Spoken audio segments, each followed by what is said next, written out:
నమస్తే, welcome to ఉన్నది ఉన్నట్టు. దేశంలో ఏ రాష్ట్రంలో పొలిటికల్ సైలెన్స్ ఉన్నా ఏపీలో మాత్రం పక్కా ఉండదు. ఎత్తులు, ఎత్తుగడలు, విమర్శలు, ఆరోపణలు, అరెస్టులు, కోర్టులు, ఇలా ఏదో ఒక రాజకీయం నడుస్తూనే ఉంటుంది. ఇవన్నీ లేకపోతే కుల రాజకీయాలకు ఏపీ పెట్టింది పేరు కాబట్టి ఆ పంచాయతీలైనా నడుస్తూనే ఉంటాయి. ఇక పార్టీ కార్యకర్తల మధ్య ఘర్షణలు, తలలు పగలకొట్టుకోవటాలు ఏపీ జనాలకు చాలా కామన్. కానీ ఇప్పుడు విచిత్రమైన రాజకీయం ఏపీలో నడుస్తోంది. క్యాస్ట్ పాలిటిక్స్కు ఏపీ కేర్ ఆఫ్ అడ్రస్. బీహార్లో ఏముంది, పాన్ పరాగ్. మా ఈస్ట్ గోదావరికి వస్తే చూపిస్తాం అసలైన క్యాస్ట్ పాలిటిక్స్ అంటారు అక్కడి ప్రజలు. యూపీ మా కింద వేస్ట్ అండి, మా వెస్ట్కు రండి, కులగజ్జితో కుళ్ళిపోయిన మెదళ్లను పరిచయం చేస్తామంటారు. ఏ కులుపోడికి ఎంత మర్యాద ఇవ్వాలి, వాడిని ఎక్కడ వరకు రానివ్వాలి, ఎక్కడ కూర్చోబెట్టి భోజనం పెట్టాలన్న మంచి మర్యాదలు, కట్టుబాట్లన్నీ మన గోదావరి జిల్లాలోనే చూడొచ్చు. అంటూనే అవతలివాడు ఏ కులమో కనిపెట్టేస్తారు అక్కడి జనాలు. ఇక మిగిలిన జిల్లాల్లో ఈ వారని ఆ వారని అబ్బో చాలా పెద్ద పంచాయతీనే నడుస్తోంది. కానీ ఇప్పుడు ఏపీకి కులానికి మించిన ఇంకో అంతరం పరిచయం కాబోతోంది. రాబోయే రోజుల్లో ఆ అంతరాన్ని కులంలాగే నవరసాన ఎక్కించుకోబోతున్నారు అక్కడి జనాలు. దానికి సంబంధించి ఇప్పటికే గ్రౌండ్ వర్క్ నడుస్తున్నట్లు కనిపిస్తోంది.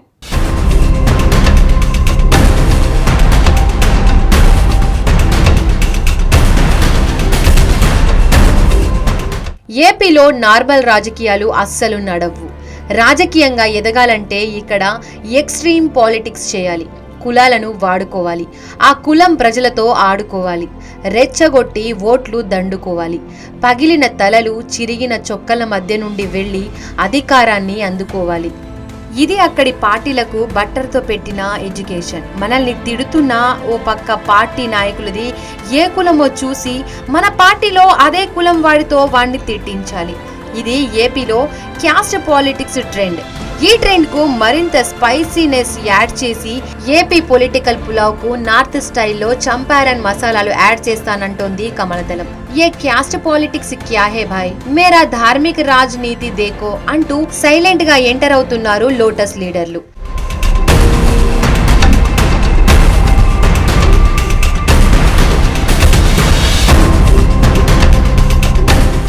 ఏపీలో 6 నెలల ముందు అధికారం మారింది.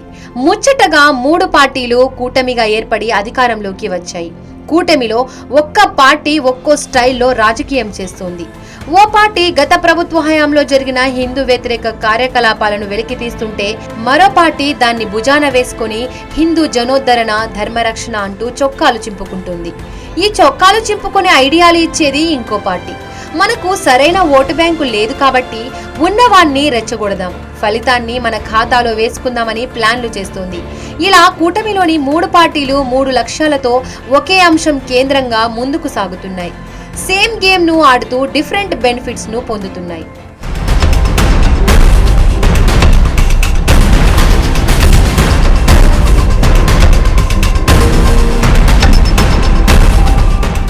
నార్త్ లో రామ జన్మభూమి కేంద్రంగా దశాబ్దాలుగా రాజకీయాలు నడుస్తున్నాయి. మందిరం చుట్టూ రాజకీయాలు తిప్పి ఓట్లు దండుకోవడం నార్త్ లో చాలా కామన్. ఇప్పుడు సౌత్ లో, ముఖ్యంగా ఏపీలో కూడా ఈ టైప్ టెంపుల్స్ పాలిటిక్స్ ని లోటస్ లీడర్లు టెస్ట్ చేసినట్లు తెలుస్తోంది. యూపీలో రాముడు ఎంత ఫేమస్సో ఏపీలో వెంకటేశ్వరుడు అంతే ఫేమస్ కాబట్టి ఆ వెంకన్న ఆలయం చుట్టూనే తెర వెనుక నుండి రాజకీయం నడిపించి ఓటు బ్యాంకును పెంచుకునే ప్రయత్నాలు బీజేపీ గట్టిగా జరిపినట్లు కనిపిస్తోంది. పైకి టీడీపీ, జనసేన కనిపించిన శ్రీవారి లడ్డు వివాదం వెనక కథ, స్క్రీన్ ప్లే, దర్శకత్వం అంతా బీజేపీనే అన్న ప్రచారం జరుగుతోంది.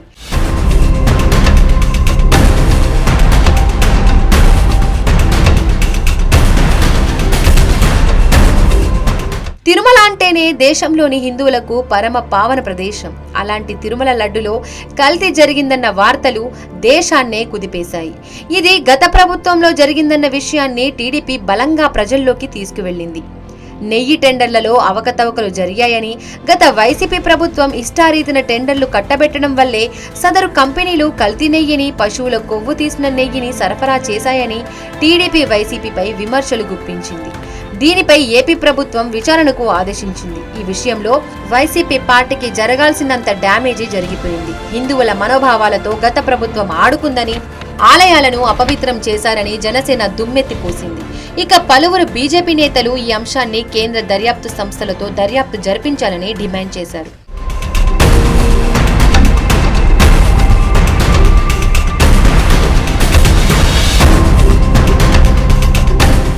ఈ ఇష్యూలో టీడీపీ పొందాల్సిన పొలిటికల్ అడ్వాంటేజ్, జనసేనకు కావాల్సిన అటెన్షన్, బీజేపీకి కావాల్సిన పొలిటికల్ స్పేస్ క్రియేట్ అయ్యాయి.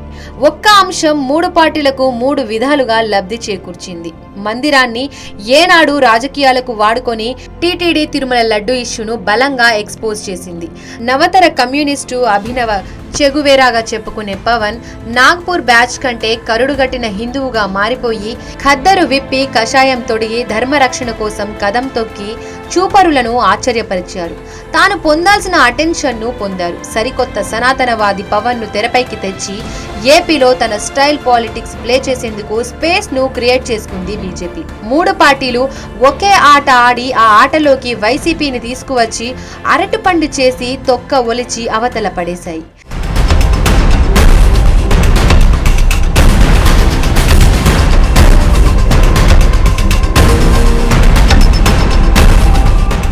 మొత్తంగా 3 పార్టీలు ఏపీలోని క్యాస్ట్ పాలిటిక్స్ ట్రెడిషన్ కు కాస్త బ్రేక్ ఇచ్చి మత రాజకీయాన్ని తెరపైకి తెచ్చారు.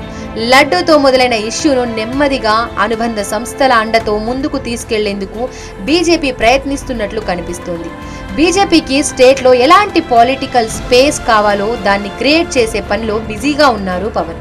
సెంట్రల్లో పవర్ పార్టీ, స్టేట్ లో పవన్ పార్టీ, ఈ రెండింటిని గమనిస్తూనే ఉన్నా టైం వచ్చినప్పుడు చూసుకుందాంలే అన్న ఆలోచనలో బాబు గారు ఉన్నట్లు అనిపిస్తోంది.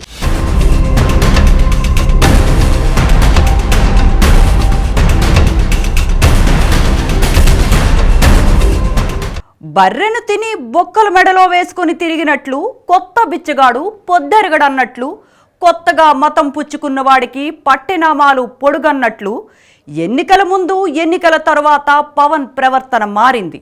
మతం కాదు మానవత్వమే ముద్దు అంటూ మాయావతి కాళ్ళు మొక్కిన సర్వమతపిత, సంప్రదాయిని, సనాతని, శుద్ధపోసని అన్నట్లు వ్యవహరిస్తున్నారంటే దానికి అసలు కారణాలు వేరే ఉన్నాయి. పార్టీ పెట్టిన కొత్తల్లో ఫెడేల్ పవన్ క్యాస్ట్రోగా వ్యవహరించి 6 అడుగులకు కొంచెం అటు ఇటుగా ఉండే బుల్లెట్ భక్తిరస చిత్రాన్ని పండిస్తున్నారంటే దానికి హస్తిన నుంచి వచ్చిన ఆదేశాలే కారణమన్న ప్రచారం జరుగుతోంది. మొత్తంగా ఏపీలో బలంగా ఎంటర్ అయ్యేందుకు పవన్కు కాషాయ రోడ్ మ్యాప్ను ఇచ్చి ముందుకు వెళుతోంది కమల దళం.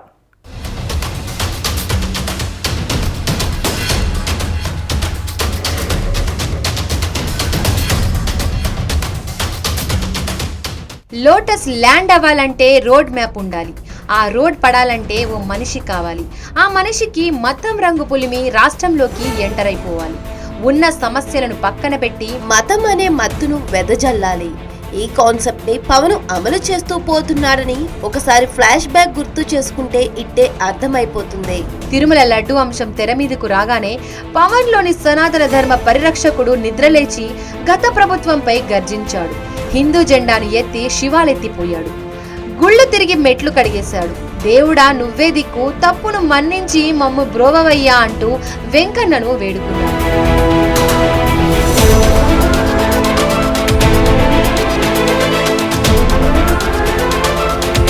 తిరుమల లడ్డు రాజకీయంతో ఏపీలో కులం కాస్త పక్కకు వెళ్లి మతం తెర మీదకు వచ్చింది. బీజేపీ ఏం కోరుకుందో అది నెరవేరింది.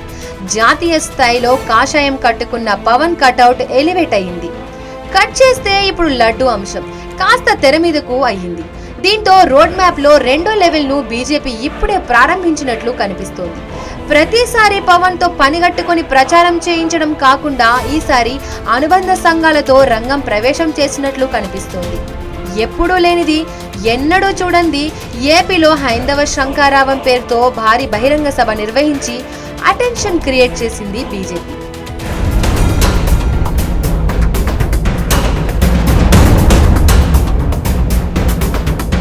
హైందవ శంకారావం సభలో సినీ ఇండస్ట్రీకి చెందిన గేయ రచయిత అనంత శ్రీరామ్ హైలైట్ అయ్యారు. గతంలో పవన్ ఎలాగైతే ఎలివేట్ అయ్యారో సేమ్ అలాంటి ట్రిక్ నే ప్లే చేశారు అనంత శ్రీరామ్. పవన్ పొలిటికల్ తెరపై హైందవ ధర్మాన్ని వాడుకుంటే అనంత శ్రీరామ్ ఆ హైందవ సభనే తాను ఎక్స్పోజ్ అయ్యేందుకు ప్లాట్ఫామ్ లా చేసుకున్నాడు. సినిమాల్లో హైందవ ధర్మం మీద దాడి జరుగుతోందని, భారత రామాయణ భాగవతాల్లో పురాణాలను ఇష్టం వచ్చినట్లు కొందరు మార్చేశారన్నారు. సినిమాల్లో కర్ణుడు పాత్రకు ఎలివేషన్ ఇవ్వడంపై అభ్యంతరాలను వ్యక్తం చేశాడు.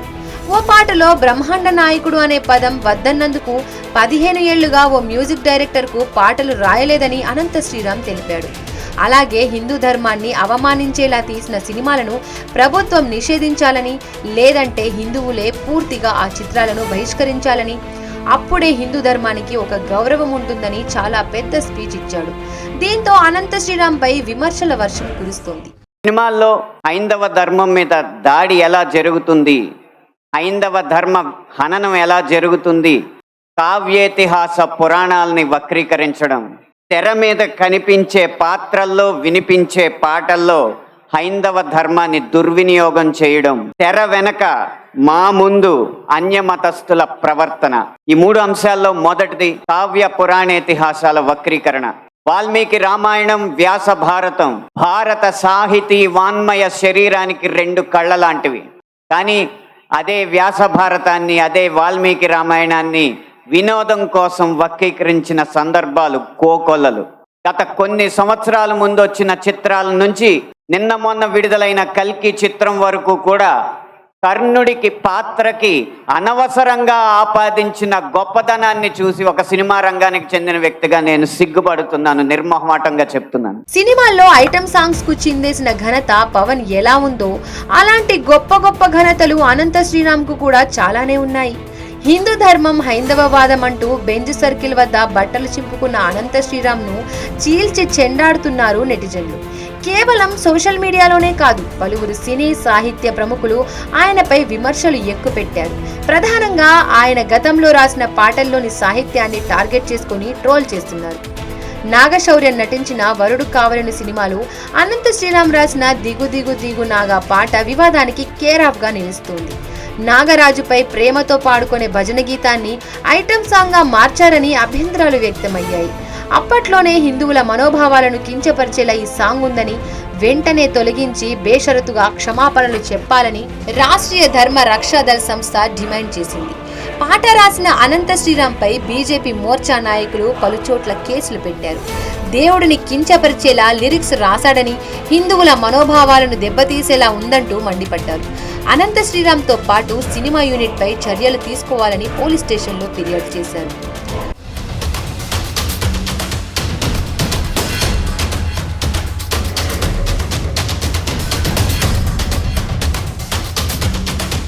మూడేళ్ల క్రితం జరిగిన ఈ వ్యవహారాన్ని నెటిజన్లు ఇప్పుడు బయటకు లాగారు.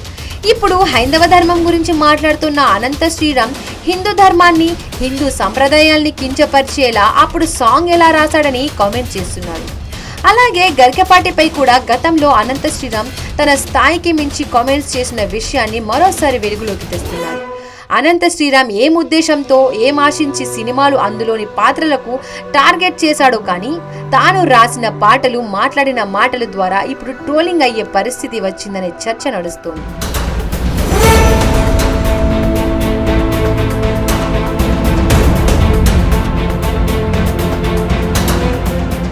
మొత్తంగా రోడ్ మ్యాప్ లో 2వ లెవెల్ ను బీజేపీ సక్సెస్ఫుల్ గా కంప్లీట్ చేసినట్లే కనిపిస్తోంది. ఎప్పుడు కుల రాజకీయాలు, గ్రూపు రాజకీయాలపై రచ్చ జరిగే ఏపీలో ఇప్పుడు కొత్తగా మత రాజకీయాలు తెర మీదకు వస్తున్నాయి. కొత్త కోణాల్లో చర్చలు జరుగుతున్నాయి. ఏపీలో వచ్చిన ఈ హైబ్రిడ్ మార్పు వెనుక బీజేపీ హై లెవెల్ రాజకీయాలు ఉన్నట్లు పెద్ద ఎత్తున ప్రచారం జరుగుతోంది. పరోక్ష విమర్శలు కాదు, ప్రత్యక్ష విమర్శలకే దిగారు గేయ రచయిత అనంత శ్రీరామ్.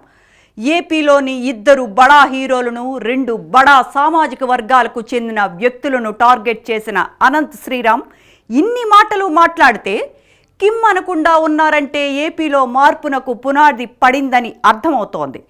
నిన్నటి వరకు కుల రాజకీయాలకు పెట్టింది పేరులా ఉన్న ఏపీలో కులం కాకుండా మతం తెర మీదకు తేవటంతో బీజేపీ 6 కొట్టినట్లే కనిపిస్తోంది.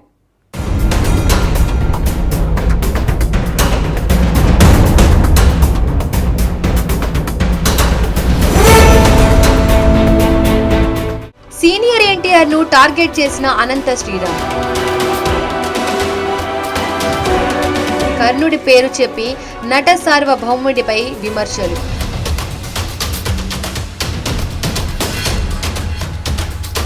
కల్కిని తెర మీదకు తెచ్చి కమ్యూనిటీని కార్నర్ చేసిన గేయ రచయిత.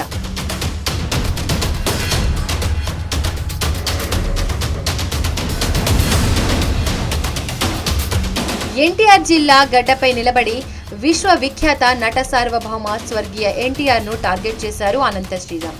విజయవాడ టీడీపీ కంచుకోట, ఆ కంచుకోట నుండి ఎన్టీఆర్ కావ్యపు రాణేతిహాసాలను వక్రీకరించారని అన్నారు. కర్ణుడి పాత్రకు అనవసరంగా గొప్పదనాన్ని ఆపాదించారని, గత చిత్రం, గత దర్శకులు, గత నిర్మాతలు అంటూ ఎన్టీఆర్ ను ఉద్దేశించి పరోక్ష విమర్శలు గుప్పించారు. తెలుగు చలనచిత్ర పరిశ్రమలో కర్ణుడి గొప్పదనాన్ని తెలియజేసిన చిత్రం దానవీర శూరకర్ణ. ఈ చిత్రాన్ని నందమూరి తారక రామారావు స్వయంగా నిర్మించి దర్శకత్వం వహించి నటించారు. కర్ణుడికి అనవసరంగా గొప్పదనాన్ని ఆపాదించారని, దానికి ఈ జిల్లా దర్శక నిర్మాతలే కారణమంటూ అనంత శ్రీరామ్ వ్యాఖ్యలు ఇప్పుడు చర్చనీయాంశంగా మారాయి. కృష్ణా జిల్లా గడ్డ మీదే నిలబడి చెప్తున్నాను, అప్పటి చిత్ర దర్శకులు, ఇప్పటి చిత్ర నిర్మాతలు ఇదే జిల్లా వారికి చెందిన వారైనా సరే పొరపాటు అని మనం చెప్పకపోతే ఈ హైందవ ధర్మంలో పుట్టినట్టు కాదు, ఈ హైందవ ధర్మాన్ని ఆచరించినట్టు కాదు, హిందువుగా ప్రకటించుకోవడం వ్యర్థం అని చెప్పి ఘంటాపథంగా తెలియజేస్తున్నాను. ఇప్పుడే ఈ సభలో, ఈ గొప్ప సభలో సత్యవాణి గారిని అభినవ ద్రౌపదిగా వక్తలు అభివర్ణించారు. ఆవిడే ఒప్పుకుంటారా? నిండు సభలో ద్రౌపదిని వలువలు వలచండి అని సలహా ఇచ్చిన కర్ణుణ్ణి సూర్యుడు అంటే సత్యవాణి గారు లాంటి మహిళా మండలి ఒప్పుకుంటారా?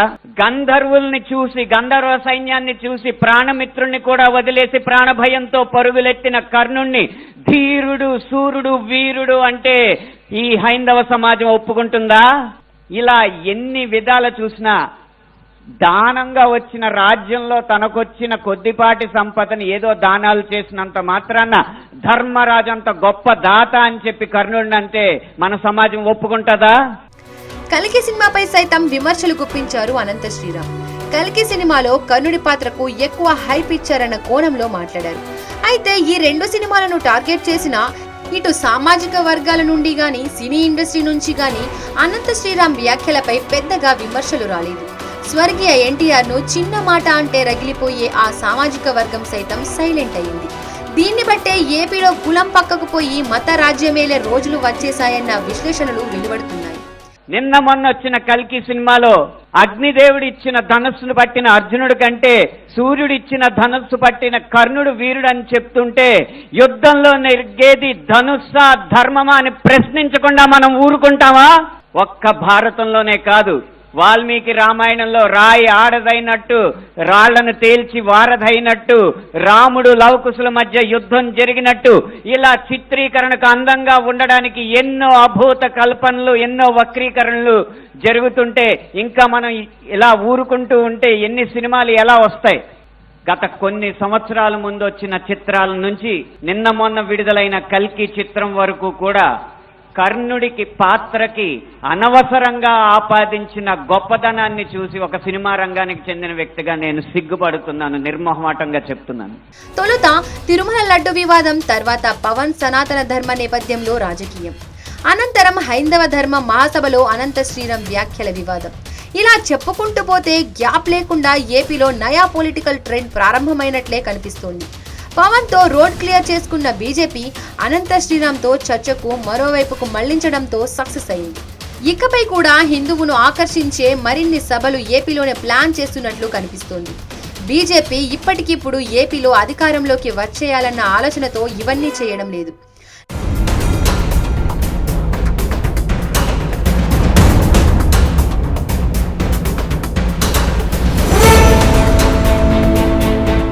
నెమ్మదిగా మతాన్ని ప్రవేశపెడితే అది ఓటు బ్యాంకుగా మారుతుంది. ఆ తర్వాత అదే అధికారాన్ని తెచ్చిపెడుతుంది. ఇదే బీజేపీ అన్ని రాష్ట్రాల్లో అప్లై చేస్తున్న ప్లాన్. ఇది దీర్ఘకాలిక ప్రణాళిక అని, కాంగ్రెస్ బలంగా ఉన్న రాష్ట్రాల్లో ఇదే ఫార్ములాతో బీజేపీ గద్దెక్కిందని, ఇప్పుడు ఏపీలో కూడా అదే ఫార్ములాను అప్లై చేస్తుందని విశ్లేషకులు అంటున్నారు.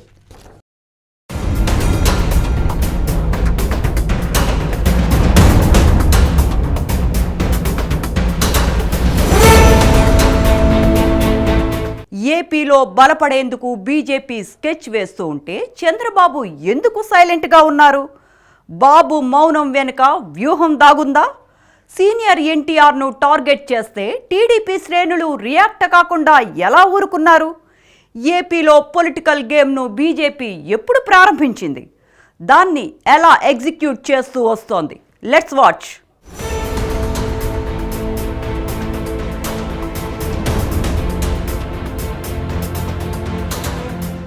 ఎన్డీఏ కూటమిలో కీలక భాగస్వామిగా ఉన్న చంద్రబాబుకు బీజేపీ రాజకీయాలు తెలియనివి కావు. ఏపీలో అధికారంలో ఉన్నప్పుడు బీజేపీని చీల్చి చెండారారు చంద్రబాబు. రాష్ట్రానికి సాయం చేయకుండా కేంద్రంలో అధికారంలో ఉన్న బీజేపీ నాటకాలు ఆడుతుందని పెద్ద ఎత్తున విమర్శలు గుప్పించారు. ఏకంగా హస్తినాలోనే నిరసన గళం వినిపించి బీజేపీని ఢిల్లీలోనే టార్గెట్ చేశారు. కట్ చేస్తే 2019లో రెండోసారి టీడీపీ అధికారాన్ని కోల్పోయింది.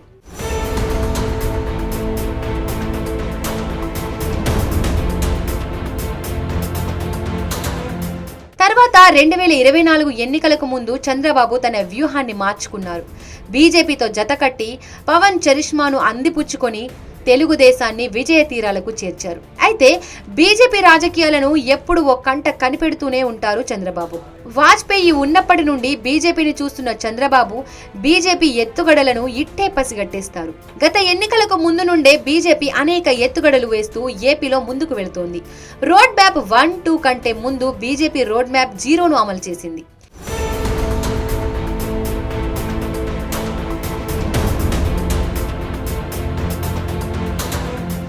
ఏపీ రాజకీయాల్లో కమ్మ సామాజిక వర్గం కీలక భూమిక పోషిస్తోంది. ప్రస్తుత ముఖ్యమంత్రి చంద్రబాబుతో పాటు నాటి సీఎం ఎన్టీఆర్ వరకు కమ్మ సామాజిక వర్గానికే చెందినవారు కావడం, ఏపీ రాజకీయాలను శాసించే స్థాయిలో ఉండడం, ఆ సామాజిక వర్గానికి పెద్దపీట వేయాలని నిర్ణయించుకున్న బీజేపీ ఇటు సామాజిక వర్గ కోణం, అటు ఎన్టీఆర్ చరిష్మా కలిసి వచ్చేలా ఎన్టీఆర్ కూతురు పురంధేశ్వరికి ఏపీ పగ్గాలు అప్పగించింది. గతంలో సోమవీర్రాజు ఏపీ బీజేపీ చీఫ్ గా వ్యవహరించారు. అయితే ఆయన్ను కాదని పురంధేశ్వరికి బాధ్యతలు అప్పగించడం వెనుక బీజేపీ సామాజిక సమీకరణలు ఉన్నాయన్న ప్రచారం జోరుగా సాగుతోంది.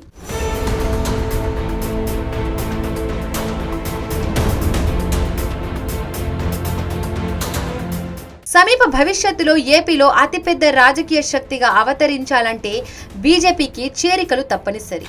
టీడీపీలో అనిశ్చితి ఏర్పడితే ఆ లాభం బీజేపీకే చేకూరాలన్న ముందస్తు ఆలోచనతోనే ఏపీ బీజేపీ చీఫ్గా పురంధేశ్వరిని హైకమాండ్ నియమించిందన్న ప్రచారం జోరుగా సాగుతోంది. టీడీపీ అధికారంలో ఉన్నంత కాలం ఏ నేత పార్టీ మారేందుకు సముఖత వ్యక్తం చేయకపోయినా ఒక్కసారి టీడీపీ అధికారం కోల్పోతే నేతల పార్టీ ఫిరాయింపుల వల్ల జరిగే ప్రయోజనంలో మెజార్టీ వాటా పొందాలంటే పురంధేశ్వరి ఏపీ బీజేపీ అధ్యక్షురాలుగా ఉండాలని బీజేపీ హైకమాండ్ ఫిక్స్ అయిపోయినట్లు తెలుస్తోంది.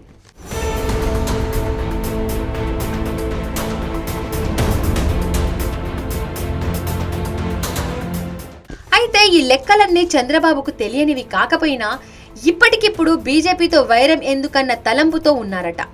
రాష్ట్రం నడవాలంటే ప్రస్తుత రాజకీయాల్లో కేంద్రం సాయం తప్పనిసరి కాబట్టి చంద్రబాబు మిన్నకున్నారన్న చర్చ టీడీపీలో జోరుగా సాగుతోంది. అయితే కూటమికి బీటలు వారి బీజేపీకి ఏమాత్రం వ్యతిరేక పవనాలు వీచినా మరో అస్త్రాన్ని బయటకు తీసేందుకు లోటస్ నేతలు సిద్ధంగా ఉన్నారన్న టాక్ నడుస్తోంది. చంద్రబాబు ఏమాత్రం బీజేపీ వ్యతిరేక కార్యకలాపాలకు పాల్పడినా మహారాష్ట్ర ఏక్నాథ్ షిండే ఫార్ములాను అప్లై చేసేందుకు ప్లాన్ చేస్తున్నట్లు ప్రచారం జరుగుతోంది.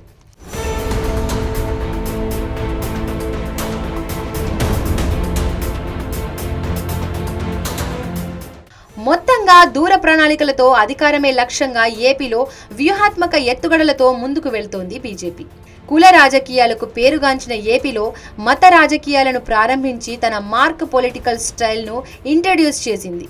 ఇప్పటి వరకు అనుకున్న లక్ష్యాలను సాధించిన బీజేపీ ఇక మీదట కూడా ఏపీలో పక్కాగా వ్యూహాలను అమలు చేస్తే మరో 2 సాధారణ ఎన్నికల తర్వాత అయినా అధికారంలోకి రావడం ఖాయమని విశ్లేషకులు అంచనా వేస్తున్నారు.